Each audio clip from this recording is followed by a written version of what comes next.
Warning: the following podcast has been rated listener R due to strong language, violent situations, drug references, sexual innuendos, and who knows what else. Listener discretion is advised. With that being said, hang on, sugar tits, because we're about to get wobbled.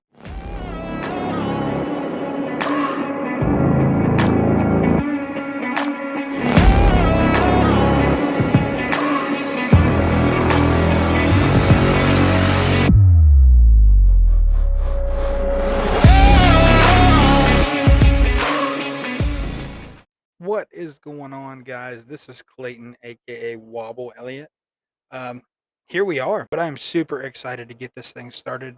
I hope you guys are excited to listen. Just wanted to kind of give you guys a rundown of what I'm expecting this podcast to be.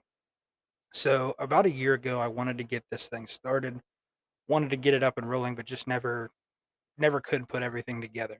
So, what I'm expecting this podcast to be is a little bit of everything, maybe some life style tips, um, life events that maybe you guys can learn from the life events that I've witnessed and seen. Definitely going to have a comedy background, is what I'm shooting for. Going to have a lot of guests on, some friends that I know. Um, just a little bit of intro about me before I start going more and more on about the podcast. For those who don't know, I'm Clayton Wobble Elliott.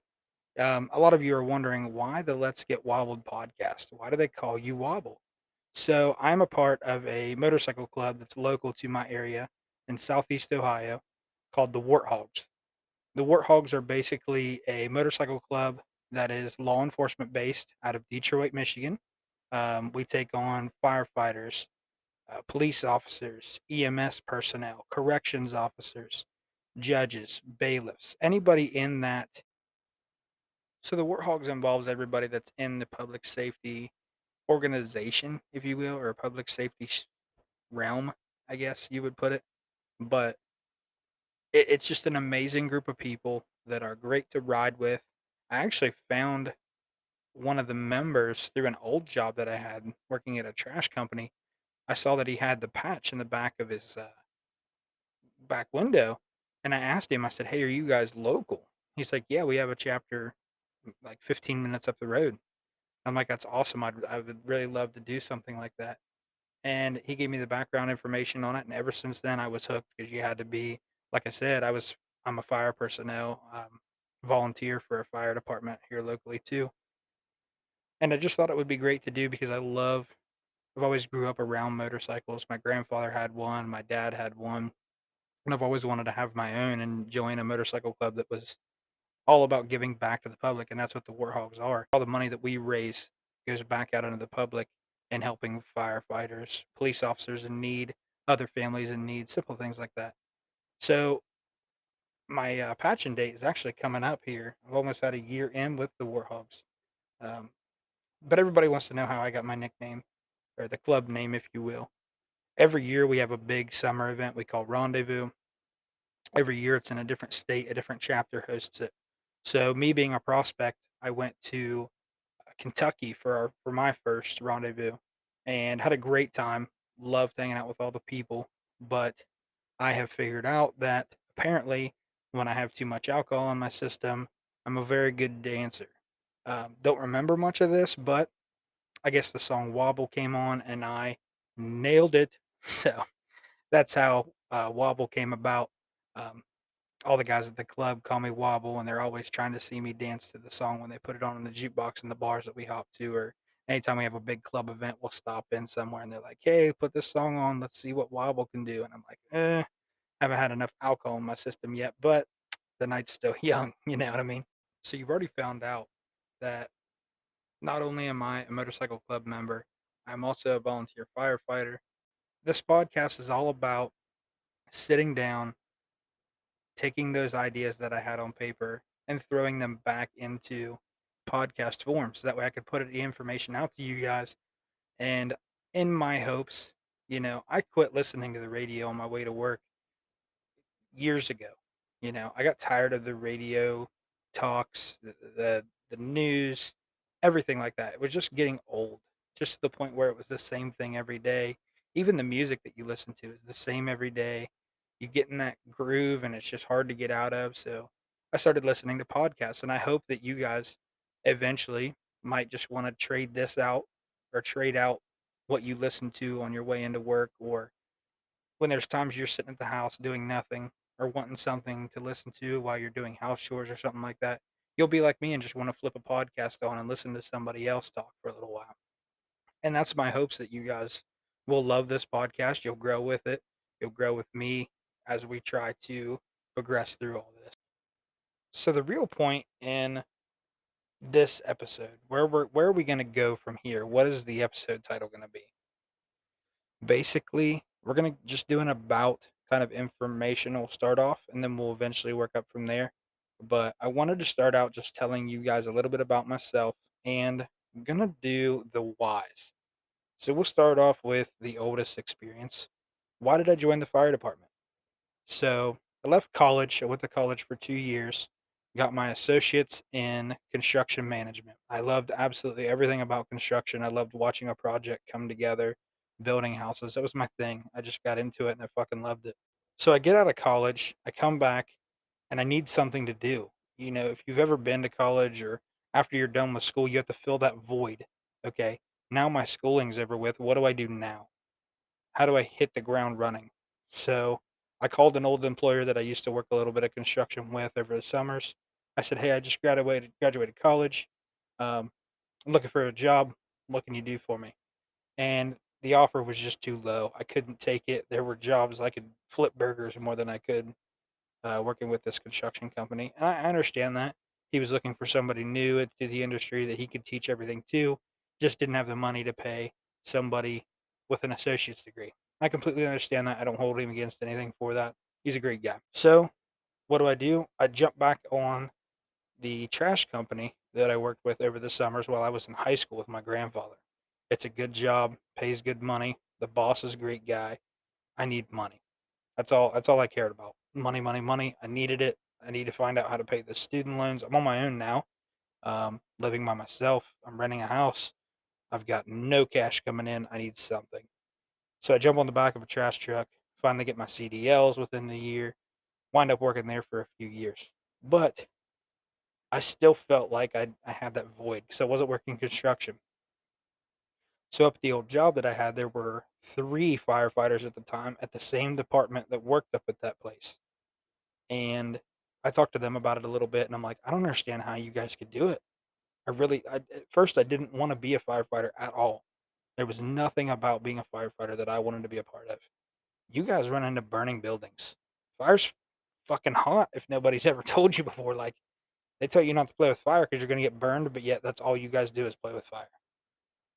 And then I learned more about it, talked more to some people that were on the fire department and involved, and obviously it's more than that. It's helping out your community. And I thought, you know what? This is crazy. I'm what am I getting myself into? But Marcus Luttrell put it best in one of his books. I sat down and read it. He says, "Fear is a force that sharpens your senses. Being afraid is a state of paralysis in which you can't do anything, and it is critical to understand the difference." And I thought, you know what? I'm not afraid to be a firefighter. I have a fear of doing what they do, but I'm not afraid of doing it. I'm young. I can handle this, why not give back to the community while I can, while I'm still able to? So I go through all the process of becoming a volunteer firefighter. If you don't know what that's like, it is ridiculous. I mean, I'm not bad mouthing any fire department out there, but to volunteer your time, zero money, you get paid nothing to get your pager and to get set up. There are so many hours of training, so many tests, so many things you have to be physically capable to do. And you know what? I understand that. There's no sense in going in and trying to help your community when you physically can't help your community. But at the same time, volunteers are volunteers. It just blew my mind to even think that there was so much involved in just volunteering your time. But through all the hassle and everything through that, I did it. Uh, got my volunteer firefighter card, then went on to get my EMR card, my emergency medical responder card. A lot more involved in that, more testing, more classes, just crazy to even think. But I'm so glad that I did it. Um, I've gotten to do some crazy things on the fire department, but full circle back to me wanting to join. Um, while in college, I stayed in the dorms down there. I had a roommate who was in his early 30s. It was Super Bowl Sunday. I remember it like it was yesterday. I got up early one morning to do my laundry so I could have it all done before the Super Bowl started. And I woke up and he was just laying in an awkward position. And I noticed this about my roommate too. If he was asleep, he was snoring so bad. And I know that I snore bad when I sleep, but this guy, I mean, sounded like this guy was running a chainsaw for 8 to 12 hours a night, depending on how long he slept. But I noticed he wasn't snoring and his hand was in an awkward position. I was like, something's just not right. So I was like, well, I'll wake him up, and after I go do my laundry, I'll run to the store and grab a few things that we'll need for the Super Bowl party that we're gonna have.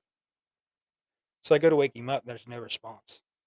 And I'm like, I'm looking and I'm like, wow, this guy's blue in the face. There's something definitely not right. So I call campus security. I'm like, hey, you guys need to get over here and check this guy out. He's not waking up. We have a serious problem. Turns out, unfortunately, he passed away there at the campus in the dorm room. And I felt helpless about it.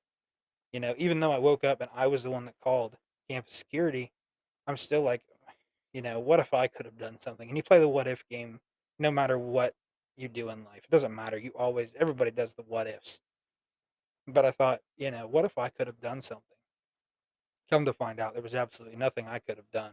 He had been in bad shape for a long time before I had called. But regardless to that, um, I remember seeing all that and going through all that, and it was difficult at the time, but I finally overcame that. And when I got asked if I wanted to join the fire department because I lived so close to the department, I was like, you know what? I'm gonna try to help my community out. I'll throw mud at the wall, see if it sticks. If it doesn't stick, I tried, which is better than some people will ever do. But if it sticks, I'll run with it. And luckily, it stuck. It's like taking my driver's test. I had to take my fire test 3 times. On the third time, if I failed it, I had to take the class over again and had to pay for the schooling and everything myself. The fire department was able to cover all my classes and my tests through a grant that they get. So luckily that was at no cost to me, but I was like down to the wire on this thing. I was definitely looking at getting kicked because I just couldn't pass this state exam. It was extremely difficult. You know, it's like taking that test back in school and they give you a study guide. They're like, here's your study guide. And you study everything on that study guide as hard as you can. And you show up to the test and you're like, am I even taking the right test? Like, what questions are these? So I go through all that and get all that done. Been on the fire department now since 2018. It's been a blast. I love everything that I've done. Um, Definitely helped some family members that were in need. Unfortunately, I've seen some family members go through some really hard times. I've even been on scene with some family members and close friends that have passed away. That's been extremely difficult for me.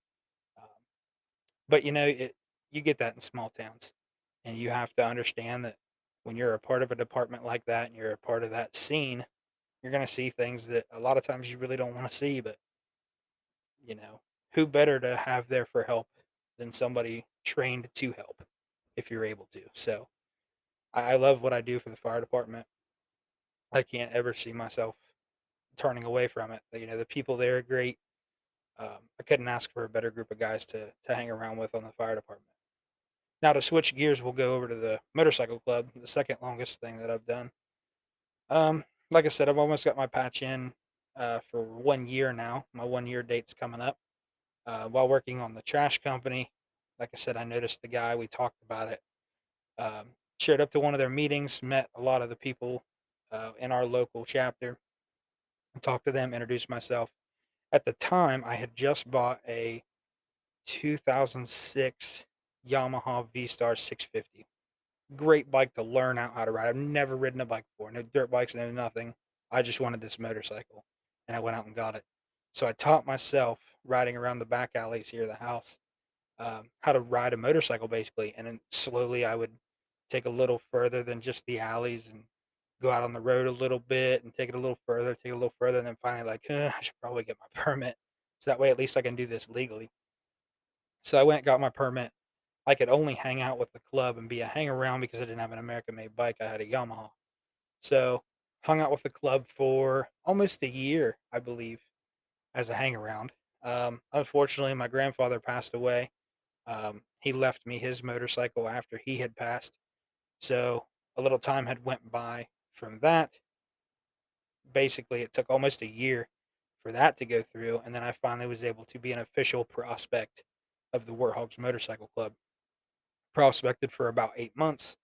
Um, Wound up doing that, getting my full patch in September of 21. So September coming up, I'll have my year in. But like I said, it's a great group of people. We do a lot of charity events, a lot of really neat rides. We're getting ready to go do the memorial ride in a PA for one of the flights that went down during 9/11. We'll go down to the McKeesport chapter. They're putting that on. We'll go down. We'll ride out to the site where one of the planes crashed. We'll go check it out. It'll be a really good time just hanging around with law enforcement people, and it all comes back to hanging out with law enforcement, fire, corrections, those kind of people. They're like-minded people. You're able to talk to people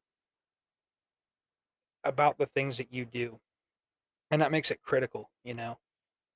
Who wants to go through all these things in life and not be able to find somebody that can relate and get that story that you're telling without having to go into the super deep details about what you have to do. Somebody that knows a little bit of background about it is super easy to talk to versus somebody who knows nothing and you have to fill them in every which way. You know what I mean? So I love hanging out with the motorcycle club. I've done it. I would never turn around from the motorcycle club either. As long as I have a Harley and it runs, I will continue to support the Warthogs Motorcycle Club. And a lot of people are gonna tell me, I've heard it before. You're on a fire department and you're on a motorcycle club. That you very rarely ever see that in anybody out in this world. But at the end of the day, I still look at myself as I'm just a regular guy. Hi, my name's Clay. Sure, I volunteer on a fire department and I ride a motorcycle in my free time, but those are things that I enjoy doing, and I still look at myself as just a regular dude. I don't like using the word average because there's no average of what the standard person is anymore, but um, it's crazy to talk about too because a baseball coach of mine told me one time that 90% of this world is average. 10% of this world, that means said, 10% of this world is not average, above average, if you will. So, what are you going to do that makes you that above average person? Are you going to wake up in the morning, make yourself breakfast, put on your uniform, your clothes, whatever, drive to work, put in an 8-hour day, come home, take your uniform off, eat dinner, and go to bed? That's average. 90% of the people in this world do that. What is it about you that makes you above average? You know, it's important to set goals, but it's also important to do things for yourself. I learned this in another podcast that I listened to, and I think it's very important. I got stuck in those ruts. I was going to work, coming home, eating, going to bed. And if it wasn't that, I wasn't doing anything. Even on my days off, I laid in bed, caught up on my Netflix shows or what the fuck ever I did. You know, you have to take care of yourself. And yeah, those weekends where you have off, those days that you have off, those are time for yourself. But I found it extremely important to focus on the little things that you do for yourself. Like, I find it for some reason, it's just one of the things that I've come to terms with. I've been bald for a long time. I have to shave my head all the time, at least twice a week if I want to keep it cut down. So I find it calming for myself and enjoy the time that I get in shaving my head. Therefore, I don't skip over it. If it's time to do it, I do it. I don't rush it. I take a good, however long it takes, I make sure I get a good job done. It's something about my appearance. And I strive for that and I splurge on it a little bit if I have to. I'll buy the more expensive razors or what else because I enjoy doing it. Same thing with smoking cigars. I am not going to be the person to sit here and tell you, hey, pick up a smoking habit. It's fun. Absolutely not. I have just grown into smoking cigars.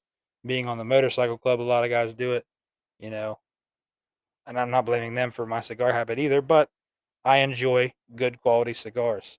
So yeah, I'll go out and I'll buy a box of 25 cigars for sometimes a little heavy price, but I enjoy that 30 minutes to 45 minutes or however long it takes you to smoke a cigar to sit outside and just light that cigar and let it burn.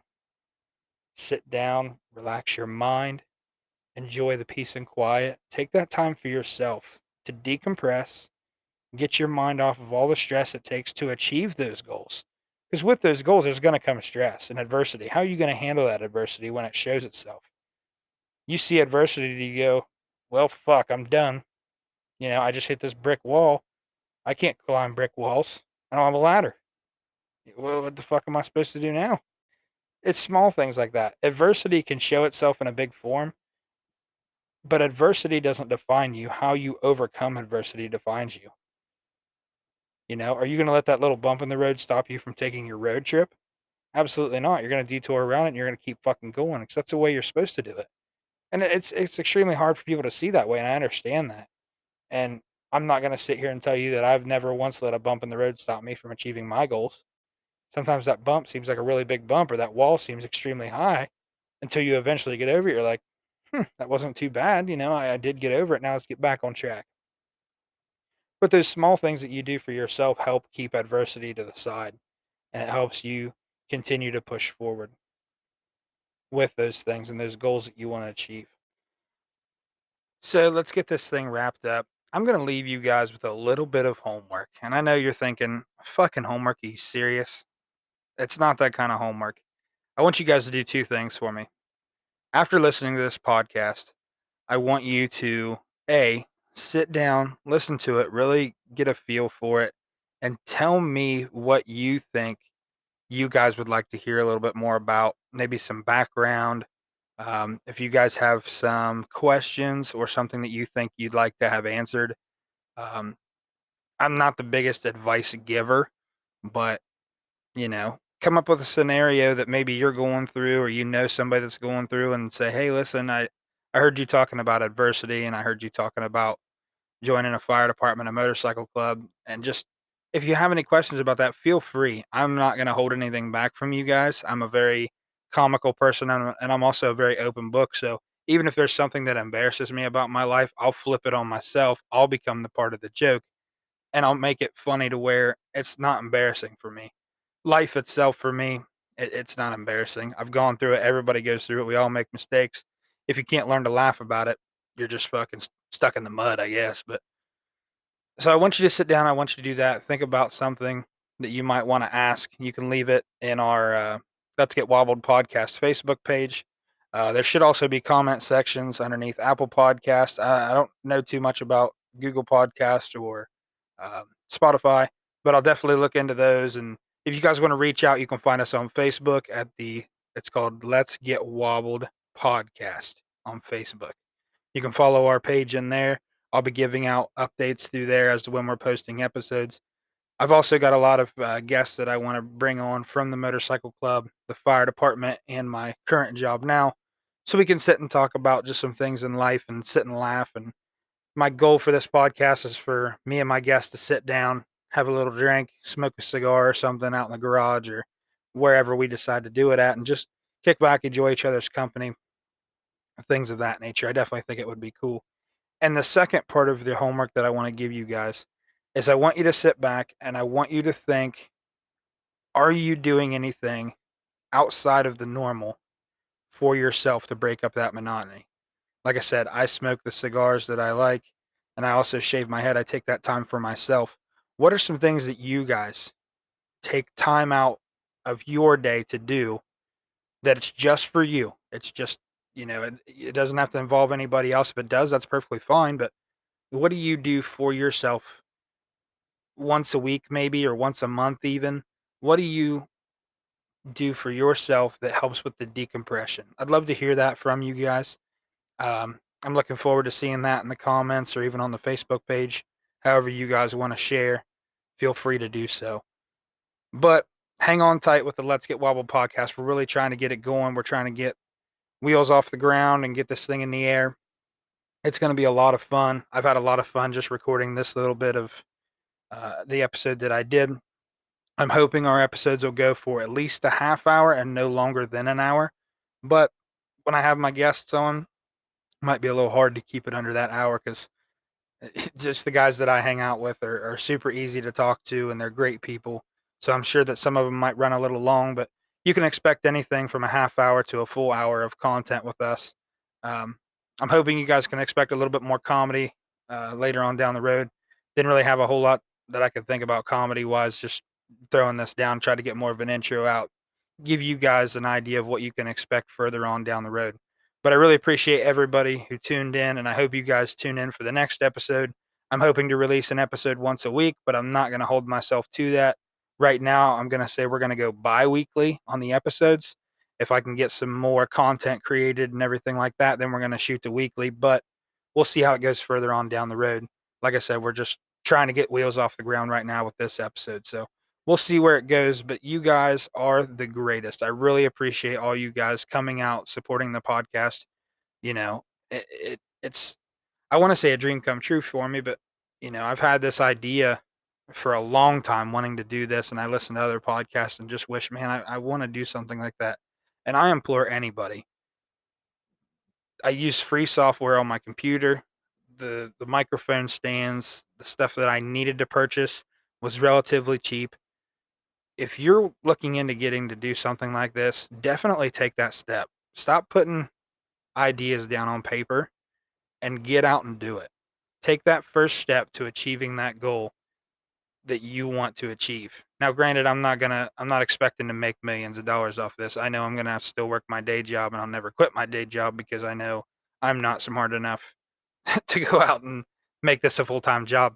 But just I wanted to do this as something for fun, and I never thought even about starting it up until here recently. I'm like, you know what? If I the way I looked at it is if I purchased the equipment and I got everything going, I would then have to get the ball rolling. I wouldn't be able to just sit and go, well, I wish I could have done this, wish I could have done that.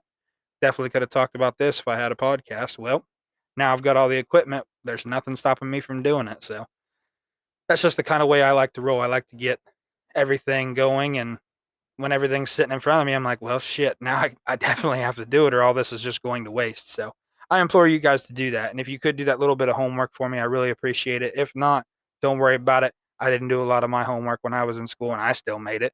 C's get degrees. I know a lot of people don't like D's get degrees do, but I tried to hold myself to a little higher standard. I tried to get at least a C, but fuck it.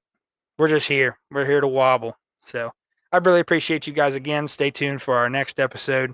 I'm hoping to have a guest on from my current workplace for the next episode. I'll get a hold of him, see what time works best for him, and we'll try to get that set up. So stay tuned for the next episode, guys. I really appreciate you. Thank you so much again. And in the meantime, stay wobbled.